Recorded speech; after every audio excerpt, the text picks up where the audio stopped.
بسم اللہ الرحمن الرحیم۔ السلام علیکم ناظرین، میں ہوں عام شریف عارف امید۔ ناظرین، آج آپ کل بہت ساری خبریں سن رہے ہیں۔ ایک خبر آتی ہے، اس کی تردید آتی ہے، تصدیق آتی ہے۔ نہ جانے ایک خبر آپ سن رہے ہوتے ہیں تو اس کی تردید اگلے ہی لمحے آ جائے۔ کہا جاتا تھا پہلے کبھی کبھار سیاست کے سینے میں دل نہیں ہوتا، اب مجھے لگتا ہے دل والے سیاست نہیں کرتے۔ مفادات کے اس کھیل میں ہم نے اصولوں کو پس پرت ڈال دیا۔ ایک ایسی بھیگ چال چلی ایک دوسرے کو نیچا دکھانے کی کہ اخلاقیات زیرو ہو گئی۔ ناظرین، آج جانتے ہیں کہ یہ اطلاعات چلتی رہی، بلکہ چل رہی ہیں کہ مریم نواز صاحبہ باہر جا رہی ہیں، جبکہ وزیر اعظم عمران خان نے انکار کر دیا، جبکہ کہا جا رہا ہے کہ اہم حلقوں نے بھی مریم نواز صاحبہ کو یہ کہہ دیا ہے کہ آپ اگر عدالتوں سے فیصلے کلیئر کر لیں، باہر جاتی ہیں تو جائے، اس میں حکومت کوئی رول ادا نہیں، طاقتور حلقے کوئی رول ادا نہیں کریں گے، جبکہ وزیر اعظم واضح طور پہ کہہ چکے ہیں کرپشن پر کوئی بھی کمپرومائز نہیں ہوگا۔ ناظرین، لیکن حیرت والی یہ بات ہے کہ ہم پونے 3 سال سے کرپشن کا الارم لاپ رہے ہیں، لیکن کرپشن کمی نہیں ہوئی، نہ ہی کوئی ریکوری ہوئی۔ اس میں یہ بسیدہ نظام بھی شامل ہے۔ ہمارے ادارے صرف اور صرف شاید اس لیے بنائے گئے تھے کہ عوام کی بہتری کے لیے، لیکن کام یہ کریں صرف اشرافیہ کے تحفظ کے لیے۔ آپ 90% جیلیں دیکھ لیں تو صرف غریبوں سے بھری ہوئی ہے، طاقتور جیل پہ رہتا ہی نہیں، 2-2 کروڑ کا وکیل کراتا ہے اور اہم حربے استعمال کرتا ہے اور بڑے سے بڑا جرم کر کے باہر آ جاتا ہے۔ یہ ساری وجوہات بنی ہیں کہ عمران خان کامیاب کیوں نہیں ہوا، کہ 70 سال کا گند تھا، ادارے زنگ آلود ہو چکے تھے، ادھر کیس نہیں فیس دیکھ کے فیصلے ہوتے ہیں، اور یہ کڑوا سچ ہے جسے لوگ گستاخی سمجھیں گے۔ میں نے سائیکل چوری پہ، روٹی چوری پہ، 2 روپے کی چیز مہنگی دیکھنے پہ لوگوں کو مہینوں جیلوں میں دیکھا ہے، اور کھربوں روپے کھانے والوں کو عیاشی کی زندگی کر کے قانون کو اپنے پاؤں تلے رونتے ہوئے دیکھا ہے۔ یہ ہے اس ملک کی، اس لوگوں نے جو ہماری حقیقت کرائی ہے۔ ناظرین، ایک تو کہا یہ جا رہا ہے اب ایک نئی شدنی چھوڑ دی گئی ہے جس کی حقیقت سے کوئی تعلق نہیں، لیکن ایک جھوٹ ہے تو مجھے آپ تک لانا ہی ہوگا۔ کہا جا رہا ہے کہ شاید وزیر اعظم عمران سابق وزیر اعظم نواز شریف ملک میں واپس آ جائے، جبکہ ایسی حقیقت کوئی نہیں ہے۔ وہ تو مریم کو لے جانے کی کوشش کر رہے ہیں، آگے دیواریں چین عمران خان ہے۔ اب وہ کامیاب ہوتے ہوئے بظاہر بادی النظر میں نظر نہیں آتے۔ اپوزیشن آپس میں ٹکڑے ٹکڑے ہو کر بکھر گئی، عمران خان کو گراتے گراتے خود ایک دوسرے کے ساتھ دست و گریبان ہو گئے ہیں، کبھی پیپلز پارٹی اوپر اور کبھی ANP نیچے، کبھی ANP نیچے اور مسلم لیگ اوپر۔ ان کی آپس کی لڑائی عمران خان کو اور مضبوط کر گئی، لیکن عمران خان کو جو کمزور کیا اس کی چند لوگوں کی کارکردگی نے کیا۔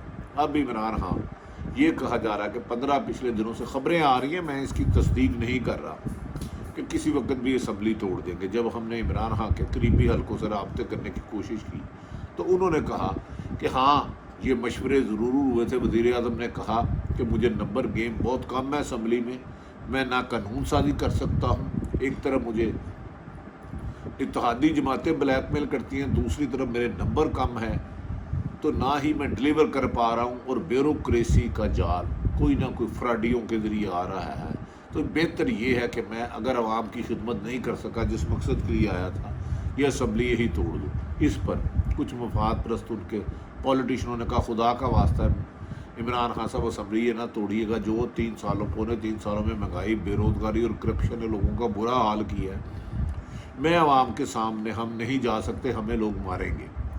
لیکن عمران خان صاحب بازید تھے، لیکن کہا جا رہا ہے اس میں پھر بہت سے لوگ پڑے اور عمران خان صاحب سے منت سماجت کی کہ آپ اسمبلی یہ نہ توڑیں، لیکن اس کے بعد انہوں نے اعتماد کا ووٹ لیا۔ اعتماد کا ووٹ کس طرح لیا یہ بھی ایک تلخ حقیقت ہے، سب کے سامنے کس کس کا کیا کردار تھا۔ اسلام آباد میں کتنے MN غائب ہوئے، کن کو کس نے پکڑا، کس طرح سمجھا کے رکھا، کس طرح بند رکھا، کس طرح کھلا رکھا۔ لیکن آج بھی وزیر اعظم عمران خان یہ سوچ میں ضرور ہے، کہا جاتا ہے کہ اسمبلی یہ توڑ دیں، لیکن انہیں کچھ لوگ یہ کرنے نہیں دے رہے، کیونکہ ان کا خیال ہے اگر یہ اسمبلی توڑتے ہیں تو پھر ماضی میں ملک کو لوٹنے والے ہی لوگ واپس آ جائیں گے۔ اپوزیشن عمران خان کی حکومت پر، عمران خان کی ذات پر کرپشن کا ایک الزام نہیں لگا سکی۔ واحد سیاسی لیڈر ہے جنہوں نے حکومت میں رہ کے بیرون ملک ایک پینی کی بھی پراپرٹی نہیں بنائی، ان کا نام ہے عمران خان۔ اس کے علاوہ جو حکومتوں میں رہے، پیپلز پارٹی کھربوں روپے باہر، نون لیگ کھربوں روپے باہر، مولانا فضل الرحمان باہر، یوسف رضا گیلانی باہر، اور بھی جتنے لیڈر رہے، پرویز مشرف باہر، لیکن عمران خان کی حکومت کے وزراء، مشیروں اور بیوروکریسی پہ کرپشن کے بے پناہ الزامات لگ رہے ہیں اور لگ رہے تھے، اور سچ بھی ہیں بعض رائے کے مطابق۔ لیکن عمران خان نے ایک پینی نہیں کمایا، نہ ان کی فیملی کی بہنوں نے۔ یہ ان کا ایک کریڈٹ ہے، جسے نہ دیتے تو نا انصافی ہوتی، لہذا نا انصافی نہیں کروں گا۔ حکومت کو جب اپوزیشن کے خلاف کچھ نہیں ملا، جب اپوزیشن کو حکومت کے خلاف نہیں کچھ ملا تو عمران خان پہ یہ کہتے رہے نااہل ہے، سلیکٹڈ ہے، نااہل ہے، سلیکٹڈ ہے۔ انہوں نے یہ نہیں بتایا کہ 40 سال جو انہوں نے اس قبر ملک کے قانون کے ساتھ کھلواڑ کیا ہے، ملک کمزور کیا ہے، توڑا ہے، برباد کیا ہے، اس کی وجہ سے یہ حالات آئے ہیں۔ اگر ہر شخص مقروض ہے تو آپ کی پرانی حکومتوں کی وجہ سے ہے۔ یہ سارے قرضے پچھلے 3.25 سالوں میں نہیں آئے، اس میں بہت اچھے مثالی کام نہیں ہوئے، لیکن اس کی تباہی کے وجوہات آپ ہیں۔ کیونکہ جب عمران خان صاحب آئے تھے تو سود دینے کے لیے سود پہ قرضہ لینے پڑا تھا، تو بہتری میں تو چانس ٹائم لگے گا، لیکن تاہم بہتری اس وقت تک نہیں آ سکتی جب تک عمران خان صاحب اپنی ٹیم بہتر نہیں کریں گے۔ یہ عمران خان صاحب بہتر جانتے ہیں، انہوں نے اسمبلی توڑنی ہے نہیں توڑنی۔ 5 سال بظاہر ان کے پورے کرنے میں کوئی بھی رکاوٹ نظر نہیں آتی۔ پی ڈی ایم تو جو چکنا چور ہو گئی ہے۔ اپوزیشن کے اس بات میں بھی، اپوزیشن کی لاکھ برائیاں کرنے کے باوجود عمران خان پر کرپشن کا الزام نہیں لگا سکے کہ انہوں نے اربوں روپے فلاں چیز میں کرپشن لیا، ان کے ساتھیوں پر ضرور لگتے رہے۔ آج ایک عجیب سی شدنی چھوڑی گئی کہ پہلے عمران نواز شریف واپس آ سکتے ہیں، پھر پیپلز پارٹی کے کسی رہنما نے ایک ٹویٹ کر دیا جس کا میری انفارمیشن کے مطابق سچ نہیں تھا، جس کو جگیر ترین صاحب نے بعد میں کنفرم کیا، اور انہوں نے ایک ٹویٹ آیا جسے میڈیا نے بڑا زور و شور دیا۔ آج کل میڈیا کو ٹیشو کی طرح استعمال کیا جا رہا ہے، خبریں فیڈ کی جا رہی ہیں، کسی کے خلاف کسی کے حق میں ٹول دیا جا رہا ہے۔ تو ہم صحافیوں کا بیسک بنیاد ہے کہ ہر خبر کے کاؤنٹر چیک کریں، پھر بھی غلطی کا امکان ہو سکتا ہے، لیکن صحافت کی بیسک اصول ہے ہر چیز کو کاؤنٹر چیک کریں۔ ایک ٹویٹ آیا جس کی میری انفارمیشن کے مطابق فیکٹس نہیں ہے۔ جہانگیر ترین کی مخدوم احمد محمود سے ملاقات ہوئی، اگلے ہفتے کراچی میں وہ سابق صدر آصف علی زرداری سے ملاقات کریں گے۔ خیال ہے کہ جہانگیر ترین اس ملاقات میں پی ٹی آئی چھوڑنے اور پاکستان پیپلز پارٹی میں شمولیت کا اعلان کریں گے، اور اگر ایسا ہو گیا تو نہ بزدار رہے گا نہ ہی نیازی۔ بڑی بدقسمتی ہے، عثمان بزدار کو یہ گرا نہیں سکے، 11 جماعتیں مل کے عمران خان کی حکومت کی ایک اینٹ بھی نہیں ہلا سکے، 11 جماعتیں مل کے، اور اربوں کربوں روپے لگا کے بھی، پی ڈی ایم بنا کے بھی عثمان بزدار وزیر اعلیٰ پنجاب تو آپ سے نہیں گرا، کیونکہ اس کے پیچھے عمران خان کھڑا، اور عمران خان کی حکومت گرانا آپ کے بس کی بات ہی نہیں ہے۔ آپ اس کو گراتے گراتے پی ڈی ایم دستوں گریبان ہو گئی ہے۔ لیکن ناظرین، اس خبر پہ جہانگیر ترین صاحب سے جب بات ہوئی یا انہوں نے ایک اپنی میڈیا پہ اپنی صفائی دی، تو انہوں نے بڑے واشگاف لفظوں میں کہا، انہوں نے جو فرمایا وہ آپ کے حالت جہانگیر ترین کی بارے میں جو انہوں نے کہا۔ ناظرین، اس سلسلے میں آپ کو جہانگیر ترین کا بیان بھی پڑھاتا ہوں جو انہوں نے کہا۔ ناظرین، اس سلسلے میں جہانگیر ترین نے اس کا رد عمل دیتے ہوئے کہا، میرے خلاف سوشل میڈیا پر مسلسل پروپیگنڈا کیا جا رہا ہے۔ جہانگیر ترین کا کہنا تھا کہ پیپلز پارٹی کی قیادت سے ملاقات و شمولیت کی خبروں میں کوئی صداقت نہیں ہے۔ میرے خلاف خبریں چلوانے والوں کو مایوسی ہوگی، ان کا مطلب ہے وہ کوئی جماعت چھوڑ کے نہیں جا رہے۔ دوسری طرف نواز شریف اور جہانگیر ترین میں اختلافات پیدا کرنے والوں نے ان کو اور ان کے صاحبزادے کو ایف آئی اے نے بلا لیا اور 5 سوال دیے۔ ان کا کہنا ہے کہ وہ قانون کا سامنا کریں گے اور کل انٹرم کرا کے ایف آئی اے کو تمام ڈاکومنٹس دیں گے۔ عمران خان صاحب کو سوچنا ہوگا کہ ان کے دوست کون ہیں، اور ان کے جنہوں نے پی ٹی آئی بنائی تھی اس جدوجہد کرنے والے کون لوگ تھے، اور آج حکومت میں ان کے ساتھ کون ہے۔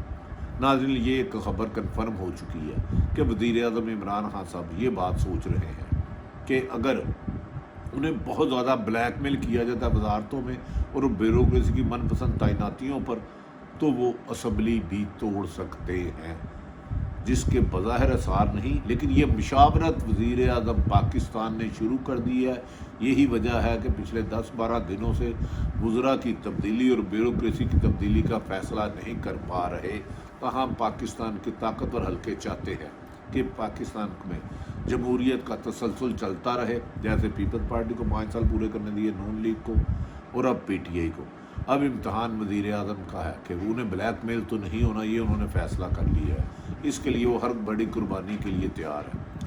لیکن ہماری اطلاع کے مطابق پی ڈی ایم بالکل چکنا چور ہو چکی ہے، زرداری اور نواز شریف آمنے سامنے آ چکے ہیں، اور آنے والے دنوں میں جھوٹی خبریں پھیلائی جائیں گی جس میں اسٹیبلشمنٹ کو بدنام کرنے کی ناکام کوشش کی جائے گی۔ یقیناً اس ملک سے فوج پیار کرتی ہے، اور پاک فوج نے واضح کہہ دیا کہ وہ سیاست میں انٹرفیرنس نہیں کریں گے، سیاسی معاملات آپ پارلیمنٹ میں حل کریں اور قانونی معاملات عدالت میں کریں۔ فوج کے اس واضح پیغام کے بعد جو این آر او لینا چاہ رہے تھے یا کوئی فیور لینا چاہ رہے تھے، ان کے چہرے پر مایوسی ہے یہاں ہے، اور وہ سمجھ رہے ہیں کہ ان کا مستقبل ٹھیک نہیں ہے۔ ناظرین، میں نے ساری صورتحال آپ کے سامنے رکھی۔ وزیر اعظم اسمبلیاں توڑ سکتے ہیں، نواز شریف کی آنے کی خبر میں کوئی صداقت نہیں، مریم کی جانے میں حقیقت ہے، پی ڈی ایم دستوں گریبان ہو چکی ہے۔ اپنے ارد گرد رہنے والے کی خوشیوں کا خیال رکھیں۔